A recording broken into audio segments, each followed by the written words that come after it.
이처럼 남부지방을 중심으로 장마가 시작된 가운데 최근 장마의 양상이 많이 달라지고 있는 것으로 나타났습니다.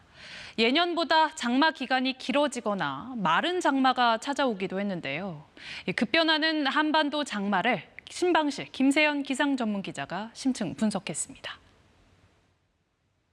7월 초부터 전국에 걸쳐 내리기 시작한 비는 근 열흘 동안이나 계속되어 올해 들어 처음 홍수소동을 일으켰습니다.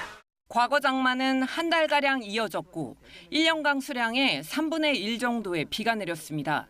7월 말 장마가 끝나면 찜통더위가 몰려왔습니다. 길고도 지루한 장마가 거치면서 산과 들 그리고 바다를 찾는 피서 인파가 날로 늘어나고 있습니다. 그때 장마는 시작 시와 끝이가 확실했고 그리고 그 장마 기간 동안에 그러니까 비가 오지 않은 달이 한 3, 4일을 넘지 않는 그런 어떤 특징들이 분명했대요.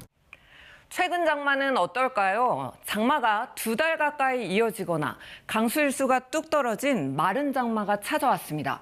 바로 다음해엔 2차 장마에서 폭우가 쏟아졌고 장마 기간의 역대 최대 강수량을 경신하기도 했습니다. 전통적인 장마의 공식이 깨진 겁니다. 장마철 강수 구조도 확연히 달라졌습니다. 과거 북태평양과 오호츠크의 고기압 사이 정체 전선이 남북을 오르내리며 고르게 비를 뿌렸다면 지금은 마치 엔진을 단 것처럼 정체 전선에 저기압이 동반된 형태가 잦습니다. 북태평양 고기압만 있다면 사실은 수증기 수송이 그렇게 강하지 않을 텐데 저기압과 고기압 사이에 한반도가 위치하다 보니까 더 강력하게 수증기 수송이 이루어지고요. 집중호우가 아주 강하게 내리고 강수 집중 시기가 변하면서 이제는 장마가 아닌 한국형 우기로 분류해야 한다는 견해도 나옵니다. 장마가 끝난 뒤 강수량이 급증하고 있고 9월까지 4차, 5차 폭우가 잇따르는 경우도 늘고 있습니다. 기상청도 이미 지난 2009년 장마의 시작과 종료에 대한 예보를 중단한 상태입니다. 쉽사리 장마가 종료됐다라고 알려드리진 않아요. 왜냐하면 이제 방심하거나 휴가를 가거나 이런 상황이 나타날 수 있는데도 게다가 방제 대응도 조금 완화될 수 있거든요. 네.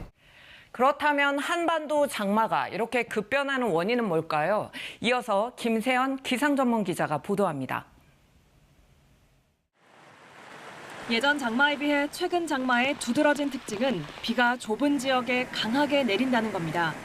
KBS가 전문가들과 분석한 결과 지난 30년간 우리나라를 포함한 동아시아 전체에서 이런 경향이 뚜렷합니다. 소나기성으로 내리는 비의 비중은 꾸준히 증가하고 있다.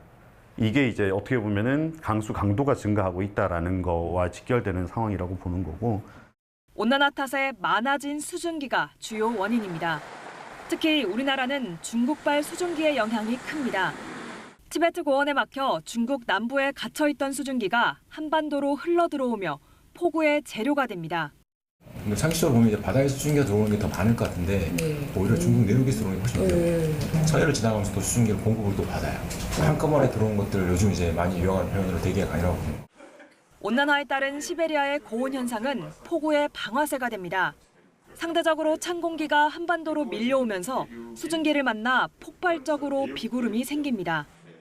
따뜻한 공기만 있으면 사실 폭우가 안 내릴 수도 있어요. 성질이 다른 두 공기가 만나서 섞이니까 소용돌이가 생기고 변동성이 좀 커지고 있다는 게 지금 가장 우려되는.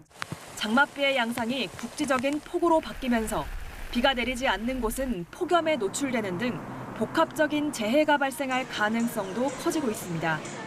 장마철에는 폭우의 위험도 있고 폭염에 의한 피해도 있다. 장마전선 강화에 의한 집중호우뿐만 아니라 우리가 복합적으로 재난 관리하는 측면에서 염두에 둬야. 전문가들은 장마가 기존의 틀을 벗어나면서 피해 예방과 대비에 대한 인식도 바뀌어야 한다고 강조합니다. 어느 지역에 피해가 났을 때 어르신들께서 그러세요.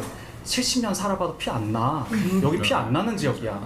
그런데 난단 말이죠. 그래서 이게 예전에 사시던 시대랑은 많이 달라졌다라는 인식 변화 이게 있어야 됩니다.